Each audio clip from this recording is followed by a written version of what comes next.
When I close my eyes, I can still hear the bells of my wedding day. The laughter, the colors, the songs, all of it felt like a promise of a new life. I was so young, so full of dreams. My heart was racing with the thought that I was leaving behind my father's home to build another, a place where I would be loved, respected, and safe. My husband was a quiet man, gentle in his own way. I told myself that no matter how hard life became, his presence would be my comfort. But what I did not know was that the greatest pain of my marriage would not come from him. It would come from someone else, someone who should have protected me, but instead became the shadow that followed me through every corridor of that house. It was his older brother, respected by the family, trusted by the community. But behind closed doors, his eyes carried something that made me shrink. His words cut into me like knives, and his hands carried the weight of humiliation I never deserved at first.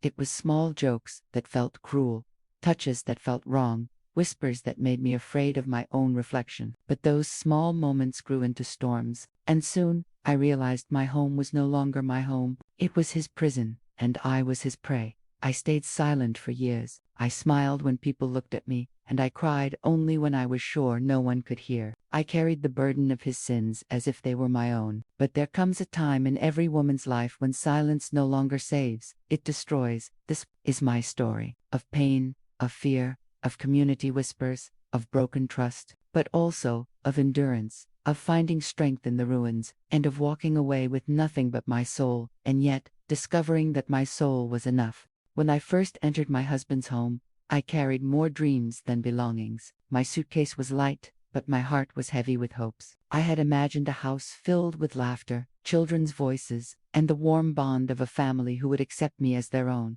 I still remember the doorway of that ancestral house. The walls seemed endless, painted with the dust of generations. Every corner held portraits of elders staring down as if guarding tradition. To me, it felt like I had stepped into a sacred place, where I would now belong.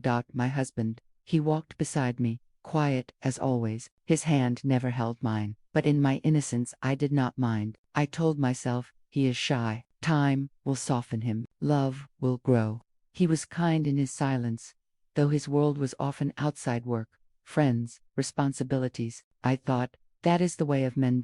And then there was his older brother, the one everyone admired, the one who spoke loudly, walked proudly, whose words carried weight in every family discussion. To me, he was the elder I should respect, the guardian of the home. I lowered my eyes in his presence, careful to show him honor, the way a new bride is taught. At first, he welcomed me with a smile that seemed harmless. He would say things like, "You must learn how our family works now. Don't make mistakes."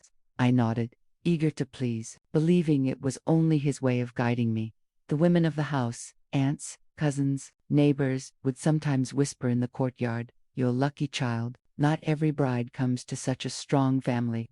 I believed them. I wanted to believe them. In those early days, I busied myself with small joys, learning the recipes my mother never taught me, arranging my husband's clothes, watching the seasons change from the old balcony. At night, I would sit by the window, waiting for him to return from work, telling myself that marriage is patience, and patience is love.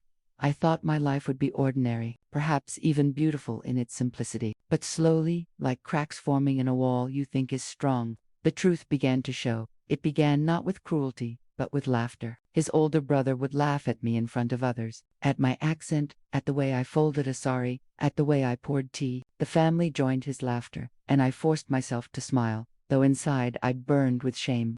"You must learn quickly," he would say, "or else what will people think of our household?" The others nodded. No one questioned him. His word was law. I told myself, this is normal. A new bride must be tested. Perhaps he only wants me to become better. But late at night, when I laid my head on the pillow, the echo of his laughter kept me awake. I could not silence it. It was not the laughter of family. It was the laughter of someone who had found my weakness and was learning how to use it. And that was only the beginning. The first weeks of marriage passed like a blur. New faces, endless customs, the weight of expectation pressing down on me like a shawl I could not remove. Everyone watched me, measuring every gesture, every word, every mistake. A bride, they said, reflects the honor of her husband's family. And always, in the middle of every gathering, stood my husband's older brother, commanding, loud, certain. People listened when he spoke, laughed when he laughed, obeyed when he instructed. He carried himself like the head of the household, though my father-in-law was still alive. At first, his words seemed like guidance, but soon I began to feel their sting. One evening, in front of visiting relatives, I served tea. My hands trembled slightly as I carried the tray. A cup rattled against its saucer. He noticed, he chuckled, then said loudly, "Look at our new bride. Even a cup frightens her. Tell me, what will happen when life tests her with real storms?" The room erupted in laughter. My cheeks burned. I wanted to disappear into the ground. I kept my eyes lowered, praying the moment would pass, but it didn't.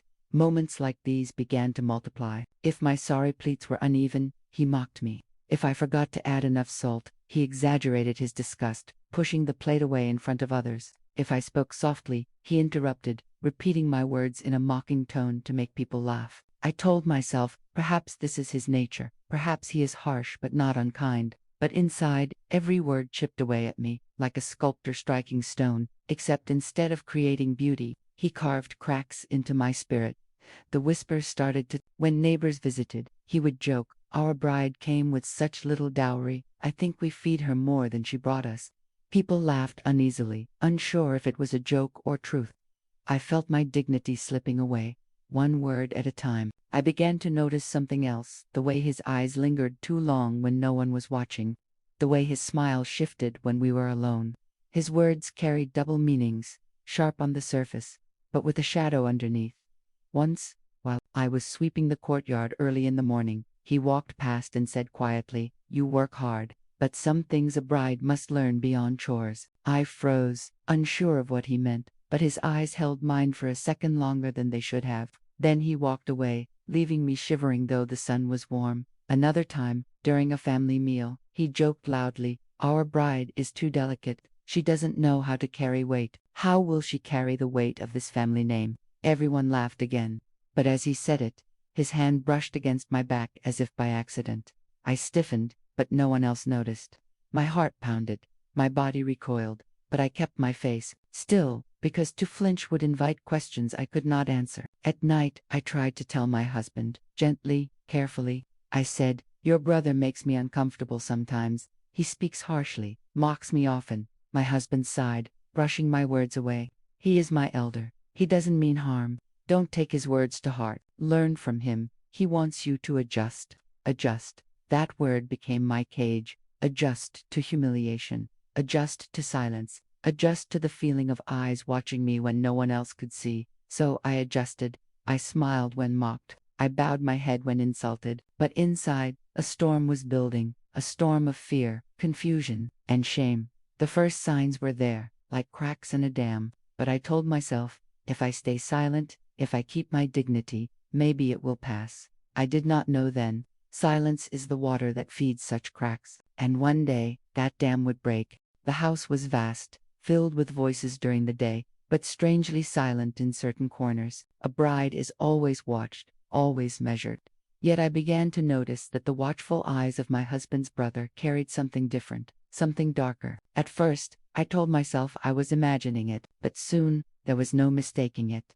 It began innocently, or at least, it looked that way to anyone who might have seen. One afternoon, while arranging clothes in the courtyard, I bent slightly, lifting the basket of laundry. His shadow fell across me. Before I could rise, I felt his hand graze my arm. "Careful," he said with a smirk. "You don't look strong enough to carry even this." I forced a smile, pulled my arm away gently, and stepped back. He chuckled, as though nothing had happened, but his eyes lingered, sharp and knowing. The touches continued, always disguised as accidents. A brush of his fingers against mine when handing me a dish. A hand that stayed a second too long on my shoulder when he passed behind me. A casual grip on my wrist as he leaned closer, whispering, "You should learn to move quicker, else you'll never manage this house." Every time, my stomach tightened. Every time, I wanted to scream. But what would I say? Who would believe me? One evening, I was carrying a tray of food to the dining hall. The corridor was narrow, the lamps dim. Suddenly, he appeared from the other side, blocking my way. "Ah, our bride works so hard," he said, eyes fixed not on my face but lower, scanning me with a boldness that made my skin crawl. I stepped aside politely, keeping my gaze down, but he moved in the same direction, forcing me against the wall. "You should smile more," he whispered. his breath hot near my ear. A smile makes a bride beautiful. Why do you hide your face so often? My hands shook. The tray rattled. I stammered. Please, let me pass. They are waiting for food. He leaned even closer, his shoulder brushing mine, and said softly, one day, they will wait for you, not for food. My heart pounded in terror. I pushed past him quickly, nearly spilling the dishes, and fled into the dining hall where the family sat laughing, unaware of the storm in my chest. The humiliation became sharper. In front of guests, he said, our bride walks like she is always afraid. Tell me, what frightens her so much in this house? The guests laughed politely, thinking it a harmless joke, but I caught the glint in his eyes. He wanted me to know that he enjoyed my fear. Sometimes, he would deliberately drop objects near me, then bend low to pick them up, his body too close, brushing against mine. If I stepped back, he grinned, as if my discomfort was his victory. Other times, he would call me loudly from across the courtyard when no one else was there. Come here, bride, I want to ask you something. When I hesitated, he added mockingly, are you deaf, or too proud to answer your husband's elder brother? And when I finally came, his questions were never about the household. Does your husband treat you well, or does he leave you cold at night? I froze at his words, shame flooding me, unable to reply. He would laugh then, his voice booming, echoing across the walls. One morning, while grinding spices in the kitchen, I felt a presence behind me. Before I could turn, he pressed closer, his hand reaching past me to grab a jar on the shelf, but his arm brushed deliberately against my side, his chest almost touching my back. I stepped aside quickly, clutching the pestle tightly like a weapon. You're so jumpy, he said with mock innocence. I was only reaching for the jar. Don't behave as if I am a stranger. His words twisted in my mind. Not a stranger, but not family either. He was something else, a predator wearing the mask of an elder. That night, I could not eat. I lay awake, staring at the ceiling, listening to my husband's steady breathing beside me. I wanted to tell him, I wanted to cry out, your brother touches me, your brother humiliates me, your brother looks at me in ways no brother should. But my courage failed. I remembered his earlier words, he is my elder, he doesn't mean harm, don't take it seriously. If I spoke now, he would not believe me. Worse, he might accuse me of dishonoring the family with lies. So, I swallowed my words. My silence became my shield, though it cut into me like a knife. The real torment began during the festival season. The house was filled with guests, music, and laughter. Women sang in the courtyard, children played with sparklers, and the men sat together in discussion. I moved from room to room, serving sweets, my bangles jingling softly. Suddenly, as I passed through a dim corridor, a hand grabbed my wrist and pulled me aside. It was him. His grip was strong, painful. I gasped, the tray of sweets nearly toppling. You look beautiful tonight, he whispered, his eyes roaming freely over me. Red suits you. No wonder my brother hides you away. He doesn't want others to notice. I struggled, whispering, leave me. Someone will see. He tightened his grip, pulling me closer until I could feel his breath on my cheek. No one notices when I want to go unseen, he hissed. You should remember that. I wrenched my hand free with all my strength, the bangles clinking as one cracked under the pressure. Without looking back, I fled into the courtyard, forcing a smile as relatives greeted me, hiding the trembling in my body. That night, when I washed my hands, I saw the red mark on my wrist where his fingers had dug in. It burned like fire. I rolled down my sleeve to hide it, even from my husband.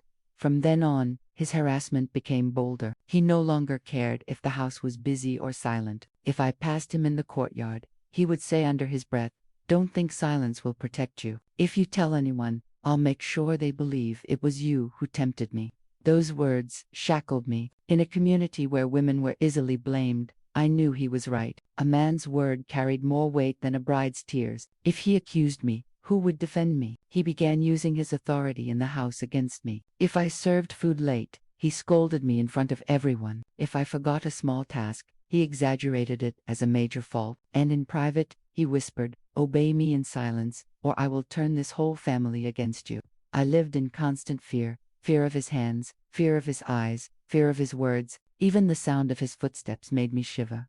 One night, after enduring another day of insults and veiled threats, I finally gathered courage. As my husband prepared for bed, I sat beside him and whispered, your brother. He troubles me, he says things, he touches me when no one is looking. My husband frowned, annoyed. Enough, he said sternly. You're imagining things. He is my elder. Don't accuse him of such shameful behavior.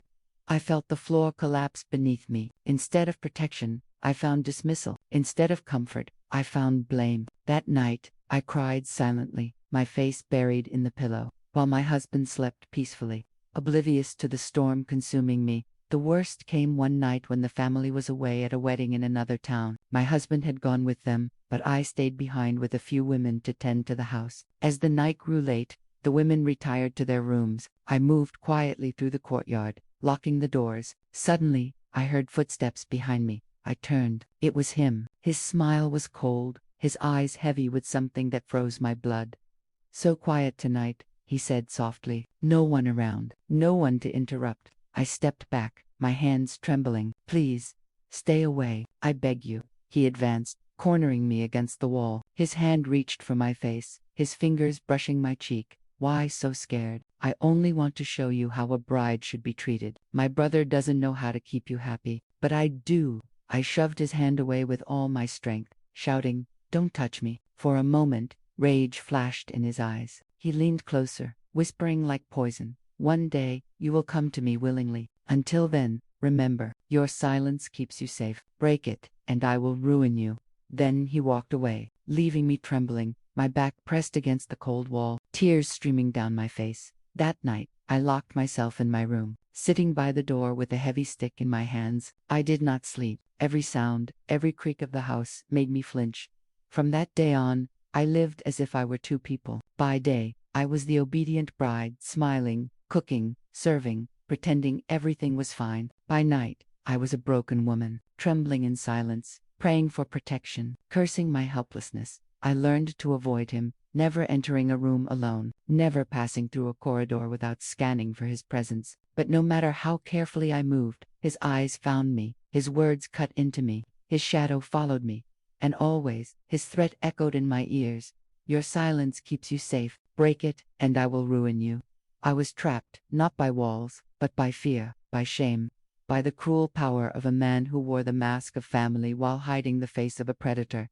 And yet, deep inside me, a small flame of resistance flickered, weak, fragile, almost invisible, but alive. I did not know it then, but that flame would one day save me. The days that followed became a prison I carried inside me. I smiled when spoken to, lowered my eyes when mocked, moved like a shadow in the house so that I might avoid his gaze. Yet no matter how careful I was, he always found ways to remind me of his power. A glance across the courtyard, a smirk when others weren't looking, a whisper that carried 1,000 unspoken threats. My body was present in that house, but my spirit was shrinking, curling in on itself like a leaf touched by fire. I became quieter, slower, smaller. The women of the family noticed. My mother-in-law said one day while kneading dough, "You don't laugh like other brides. You always look pale, worried. Is my son not taking care of you?" I smiled weakly, murmuring that I was simply adjusting, but inside my chest, a scream threatened to tear out. What would I say? That her elder son, the one she trusted, respected, Obath, was breaking me piece by piece. She would never believe it. She would think me a liar, a troublemaker, ungrateful. So I swallowed the truth, let it burn inside me, and kept my silence. The neighbors began to whisper as well. Word travels quickly in a small town. They said the new bride looked unhappy, that perhaps she was too delicate for such a household, that maybe she lacked strength to manage duties. Some hinted that my husband was not attentive enough. Others speculated that I was proud and unsuited for village life. The truth no one saw was that I was carrying a wound no one was allowed to speak of. But gossip has a way of sharpening pain. Each whispered word was another lash, another humiliation I could not defend against. The older brother heard the gossip too, and he twisted it into another weapon. One morning, while the family was eating breakfast, he said loudly, "The neighbors think our bride is too soft, too silent. Maybe she doesn't know how to be a proper wife. What do you all think?" Laughter filled the room, my cheeks burned, and my husband remained silent. I looked at him, desperate for a word of defense, but he kept eating as if he hadn't heard. My heart sank lower than I thought it could. Sometimes at night, when I lay awake, I wondered if he knew the truth and chose to ignore it. Perhaps it was easier to protect his brother's honor than his wife's dignity. Perhaps, In his eyes, my pain was too small compared to the family's reputation. That thought crushed me more than the brother's harassment itself. The harassment grew bolder. There were times when I was in the storeroom, searching for spices or grains, and suddenly he would appear behind me, blocking the doorway. His words would coil around me like snakes. "Do you know how lucky you are to have me watching you? So many women would envy this attention." His hand would graze against my back or rest on my arm, and though I recoiled, he laughed, knowing I could not scream, knowing that my silence was his shield. Once, when the family gathered for an evening meal, he dropped food deliberately on the ground and said, "Bride, clean this mess. You must learn to be quick, or else the whole family suffers." I bent to clean, ashamed, and as I did, he leaned down close enough to whisper in my ear, "No matter how low you bow, I will always see you." My hands shook, the plate slipped, and the sound of breaking clay filled the room. My mother-in-law scolded me for carelessness. My husband sighed with irritation. The brother smirked, enjoying the scene he had created. Every day was a test of endurance. I learned to measure my steps, to avoid corners and corridors when he was near, to pretend I didn't hear the filth in his whispers. I hid bruises under long sleeves, red marks under bangles. I spoke less and less, because words had become dangerous. Words could betray me, expose me, destroy me. I thought silence would protect me, but silence has a cost. It eats away at you from within, turning you into a hollow vessel. My silence was slowly killing me. It was during another family celebration that my breaking point came. Relatives filled the house, music echoed, children ran about. I busied myself in the kitchen, preparing sweets, when suddenly he entered. The other women had gone to serve food, leaving me alone. He stood by the door, blocking my way, his eyes gleaming with a boldness I had never seen before. "Tonight, you look like a queen," he said, stepping closer. "Tell me, does my brother even see it, or does he waste such beauty?" I froze, clutching the ladle in my hand as though it were a weapon. "Please leave," I whispered, my throat tight. "They will come back any moment." He laughed softly, shaking his head. "You always hide behind fear, but one day, fear will not save you." His hand reached out, brushing against my hair, sliding down towards my shoulder. Something inside me snapped. Perhaps it was the weight of months of humiliation. Perhaps it was the sound of children's laughter outside, reminding me of innocence lost. Perhaps it was simply the realization that if I stayed silent any longer, I would cease to exist. I lifted the ladle and struck his hand hard, the hot syrup splashing, his cry of pain filling the kitchen. For the first time, it was his turn to flinch, his turn to step back, his turn to feel the sting.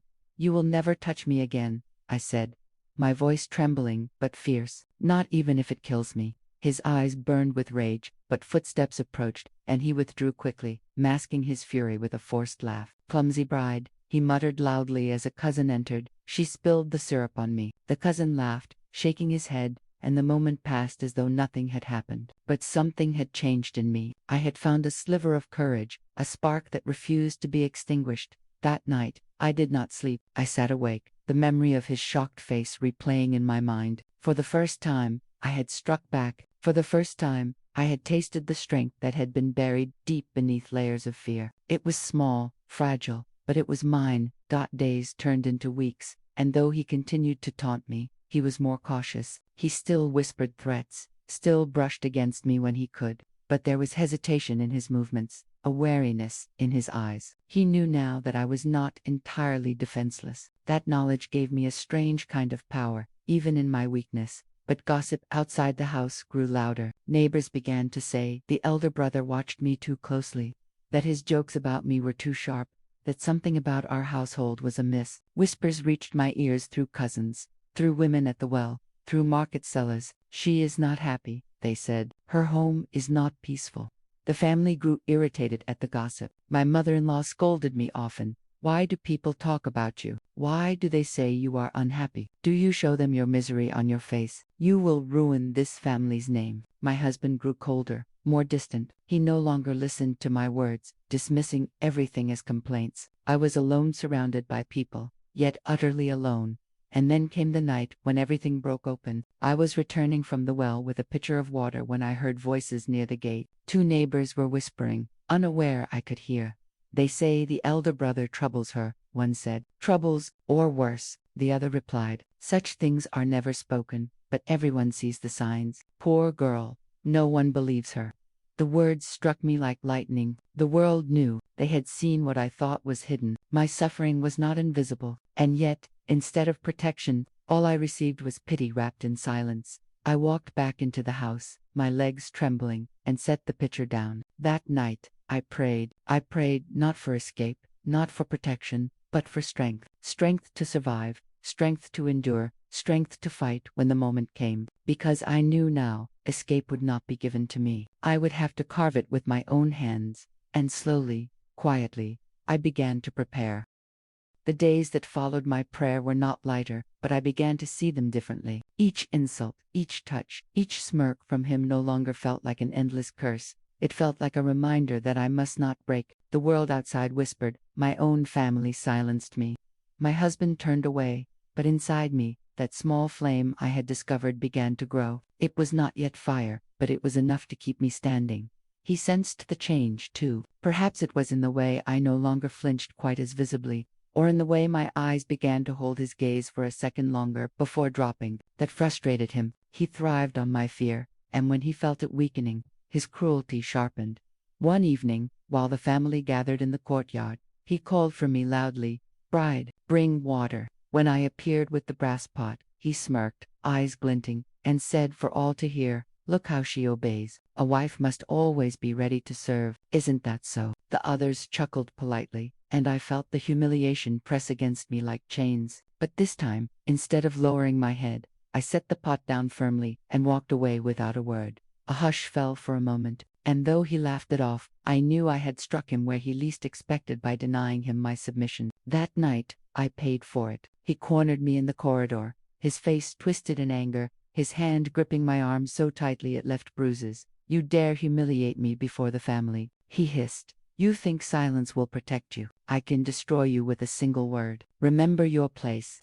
I stared at him, my arm burning under his grip, and whispered, "Maybe one day, they will see your place instead of mine." He froze for a moment, shocked by my words. Then he shoved me aside and walked away. My body shook, but my heart felt stronger. For the first time, I had spoken back. The gossip outside grew into louder murmurs. Women at the well avoided meeting my eyes, but I heard their whispers. Some pitied me, others judged me, but all of them knew something was wrong. I became a story in other people's mouths, a shadow that walked through the market, carrying pain they dared not name. It was during those days that a distant aunt came to visit. She was an older woman, wise and sharp, not easily fooled by appearances. She watched me quietly, her eyes noting the way I avoided certain rooms, the way my laughter never rose above a whisper, the way I carried myself like someone hiding bruises no one could see. One afternoon, while we were alone in the kitchen, she touched my hand gently and said, "Child, your eyes speak louder than your lips. Tell me the truth. What burdens you here?" Tears welled in my eyes, but fear held my tongue. I shook my head, forcing a smile. "I am fine, Aunt, just adjusting." She looked at me long and hard, then sighed. "Adjusting should not look like dying." Her words sank deep into my heart. Perhaps she suspected the truth. Perhaps she knew more than she let on. But her kindness gave me a glimpse of what it felt like to be seen. The elder brother, however, noticed her watchfulness. For those few days, he restrained himself, his smirks tighter, his taunts less sharp. He waited until she left before his cruelty returned. But her visit had planted something in me, the knowledge that my suffering was not entirely invisible, that someone might believe me if I chose to speak. Then came the night when everything shattered. It was late, the family asleep, and I was returning from the storeroom with a basket of rice. The corridor was dark, lit only by a flickering lamp. Suddenly, he emerged from the shadows, blocking my path.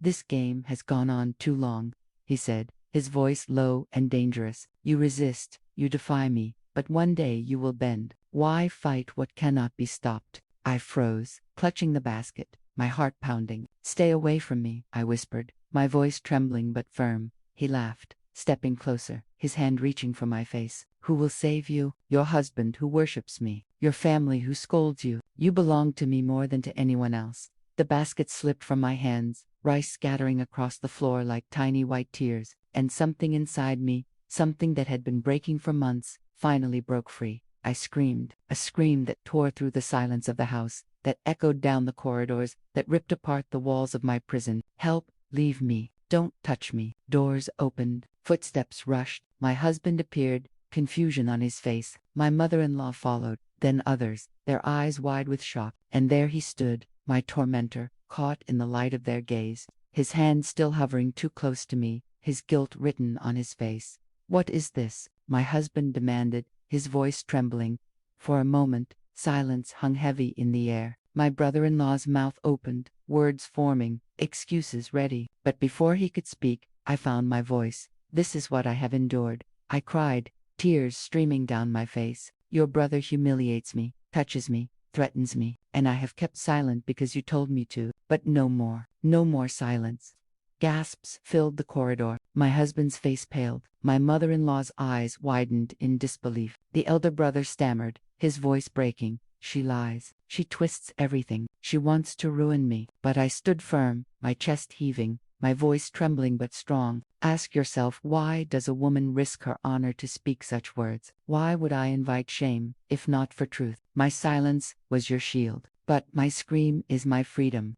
The house erupted into chaos, arguments, denials, accusations. My husband shouted, my mother-in-law wept, the elder brother raged, but through it all, I stood still, my body trembling but my spirit unbroken. I had spoken, the silence was over. The days that followed were a blur of conflict. Some believed me, some did not. My husband, torn between blood and marriage, wavered. My mother-in-law pleaded for silence, saying, "Do not destroy this family." But I had already destroyed the cage that held me. I refused to go back. The gossip outside turned into open talk. Neighbors pointed, whispered, shook their heads. Some blamed me, others pitied me, but all knew the truth now. And strangely, the more they spoke, the lighter I felt. Shame had been my burden, but once exposed, it no longer belonged to me. It belonged to him. At last I made my decision. One dawn, before the sun had risen, I packed a small bundle of clothes, took the little jewelry I had, and left the house. My feet trembled, my heart raced, but each step away from those walls felt like a step toward life. I did not know where I would go, how I would survive, what future awaited me, but I knew this. I would rather walk into the unknown with dignity than remain in that house with chains around my soul. And so I walked. The road was long, the journey uncertain, but in the distance, I saw the faint light of freedom, and within me, the flame that had once been so fragile now burned brighter, guiding me forward. I was no longer the silent bride, no longer the woman trapped by fear. I was a survivor. I was my own voice. And though the scars would remain, they would no longer define me. What defined me now was the strength to endure, the courage to speak, and the will to escape. The morning I left that house, I remembered the silence of the streets. The world was still asleep, the lamps flickering faintly, dogs barking at shadows. My feet trembled, not because the road was rough, but because I had never walked it alone before. Every step carried questions heavier than the small bundle on my back. Where would I go? Who would take me in? Would I be blamed, shamed, turned away? I had no answers, but I walked anyway. For the first time in years, my steps were not guided by someone else's orders. They were mine. The road to my parents' home stretched long. When I finally reached the door, my mother opened it with surprise. Her eyes scanned me, the disheveled hair, the sleepless eyes, the bundle of clothes. She asked no questions at first. She simply pulled me into her arms, and I wept like a child who had been holding back storms for too long. Later, when words returned to me, I told her the truth. I spoke of the insults, the harassment, the touches I never wanted, the silence forced upon me. She sat silently, tears in her eyes, her hands trembling. "Why didn't you tell us sooner?" she whispered. "Because shame is a heavy lock," I wanted to say. "Because daughters are taught that family honor is heavier than their suffering. Because I was afraid you would not believe me either." But all I said was, I thought silence was safer. My father was stern, hurt more by the disgrace than by my pain. "People will talk," he muttered. "They will blame you." And yes, people did. Word traveled faster than my own footsteps. Neighbors whispered, relatives shook their heads. Some said I was too weak to endure marriage. Others claimed I must have tempted my husband's brother. A woman's suffering is rarely her own. It becomes a mirror for everyone else's judgment. But though the world gossiped, I refused to return. I had crossed that threshold, and I would not go back. Life at my parents' house was not easy. They offered me shelter, but not freedom from whispers. I lived like a guest who overstayed her welcome, reminded daily of the scandal attached to my name. I felt invisible yet exposed, safe yet imprisoned by shame. And yet, in those months of uncertainty, something began to change inside me. For the first time, I was away from his shadow. No footsteps behind me, no mocking voice, no hands reaching where they should not. I breathed easier. I began to notice the world again, the sound of children playing in the street, the smell of rain on dry earth, the laughter of neighbors that no longer stabbed me because it was not about me. Slowly, I began to feel alive. But survival required more than breathing. I needed to live. So, I began to work. A relative owned a small sewing shop, and I joined her, stitching clothes, hemming edges, learning the craft of independence. At first, my hands fumbled, but soon they grew steady. Every dress I stitched felt like I was weaving back pieces of myself. The coins I earned, though few, were mine. The food I bought with them tasted different, sweeter, freer. People still whispered, of course. Customers sometimes looked at me with curiosity, asking, "Are you not the one who left her husband's home?" I nodded, offering no explanation. Let them think what they wanted. I no longer owed anyone silence or stories. My truth was mine, and I had carried it long enough to know its weight. Months turned into years. My husband visited once, urged by elders to bring me back. He spoke half-hearted words of reconciliation, never mentioning his brother's deeds, never offering me the justice I deserved. "Forget the past," he said. "Return, and everything will be as it was." I looked at him long and hard, as it was meant. Chains on my spirit, silence on my lips, humiliation in my daily bread. I shook my head gently. "I will not return to a house where my voice is worthless." He left angry, muttering about dishonor, but I did not waver. The community did not know what to do with me. A young woman living apart from her husband was a scandal. Yet I remained. Some began to admire me secretly, though they would never say it aloud. Others avoided me, as if my courage was contagious and dangerous. But I kept walking my path, one day at a time, building a life with my own two hands.